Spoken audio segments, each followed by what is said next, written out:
আসসালামু আলাইকুম রহমতুল্লাহি ওবারাকাতুহু। সম্মানিত আমল টিভি ইউটিউব চ্যানেলের দর্শকবৃন্দ, আজকের ভিডিওতে আলোচনা করব পবিত্র মাহে রমজানের পরে শাওয়াল মাসে যে ৬টি রোজা রাখা হয়, এই শাওয়ালের ৬টি রোজা কাজা রোজার সাথে রেখে আপনি সমান সমান করতে পারবেন কিনা।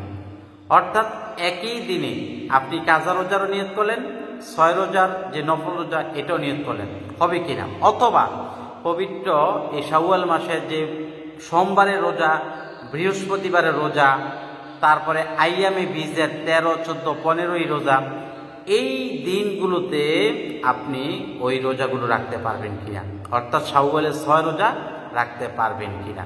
এই বিষয়টা নিয়ে আমরা ইনশাআল্লাহ আজকের এই ভিডিওতে আলোচনা করব। তো আগে আমরা ৬ রোজার ফজিলতটা এক নজরে জেনে নেই। নবী করিম সাল্লাল্লাহু আলাইহি ওয়াসাল্লাম বলছেন, কেউ যদি শাওয়াল মাসে ৬ রোজা রাখে মাহে রমজানের পরে, তাহলে ওই ব্যক্তি সারা বৎসর রোজা রাখার সওয়াব হয়। সুবহানাল্লাহ।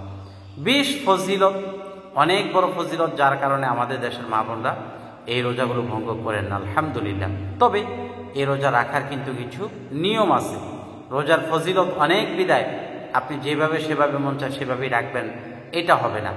অবশ্যই আপনাকে ৬ রোজার আগে পবিত্র মাহে রমজানের ভেঙে যাওয়া রোজাগুলো রাখতে হবে। আগে আপনি কাজা রোজাগুলো রাখবেন। কাজা রোজার সাথে যদি আপনি ৬ রোজার নিয়ত করেন, তাহলে কিন্তু আপনার হবে না। কাজা রোজাই আপনাকে আদায় করতে হবে। রমজানের একটা রোজা কাজা হয়েছে, রমজানের বাহিরে একটা রোজা আপনি কাজা করবেন। কাজা রোজার সাথে যদি আপনি ৬ রোজার নিয়ত করেন, তাহলে কিন্তু হবে না। কারণ কাজা রোজা এটা কিন্তু আপনার উপরে কাজা না, এটা ওয়াজিব রোজা। আপনি কোনোটার সাথে আপনি মিলিয়ে রাখতে পারবেন না।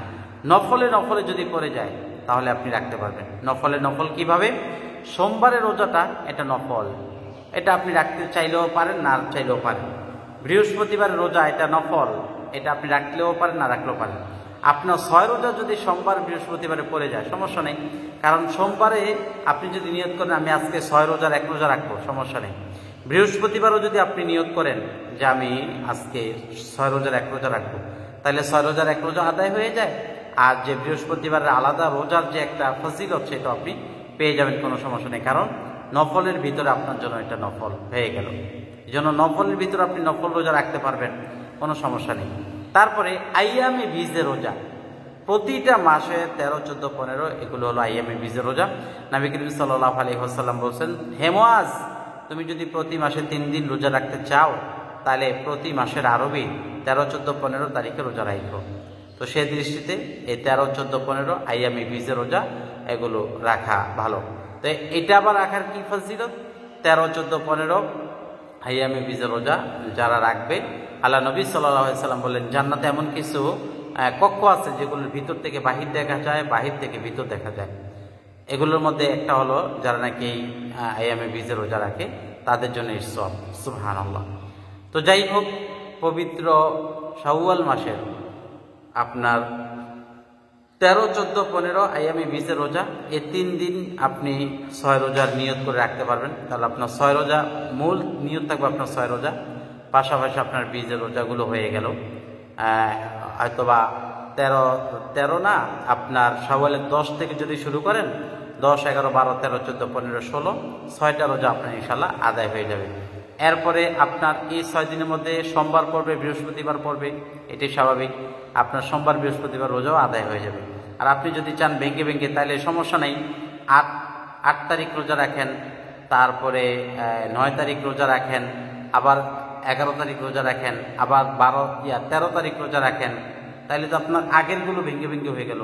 পরে দরকার হয় ৩টা আপনি একসাথে রেখে ফেললেন, কোনো সমস্যা নেই। কিন্তু পবিত্র মাহে রমজানের কাজা রোজার সাথে যদি আপনি এই রোজা নিয়ত করেন, তাহলে কিন্তু আপনার রোজা হবে না। তখন কোনটা নেবে আল্লাহ পাক? গ্রহণ করবে কোনটা গ্রহণ করবে? কাজা রোজার সাথে, কাফারা রোজার সাথে, মান্নতের রোজার সাথে আপনি নফল রোজা রাখতে পারবেন না। শুধু ওই রোজাটাই নিয়ত করে আপনাকে রাখতে হবে, অন্য কোনো রোজার সাথে রাখতে পারবেন না। শুধু সোমবার বৃহস্পতিবারের রোজার সাথে আপনি এই আপনার শাওয়ালের ৬ রোজা রাখতে পারবেন। আইয়ামে বীজের রোজার সাথে শাওয়ালের ৬ রোজা রাখতে পারবেন, অন্য কোনো রোজার সাথে রাখতে পারবেন না। মান্নতের রোজা হোক, কাজা রোজা হোক, কাফারা রোজা হোক, আপনি এগুলো কোনোভাবে আদায় করতে পারবেন না। আশা করি বুঝাতে পারছি। এরপরও যদি কারো এই মাসলা জানার থাকে তাহলে আপনার এই নাম্বারটি সেভ করে রাখুন। সময় পেলে আপনি ফোন করবেন, ইনশাল্লাহ আপনাকে সঠিকভাবে বলে দেওয়ার চেষ্টা করব। 01878415556 0।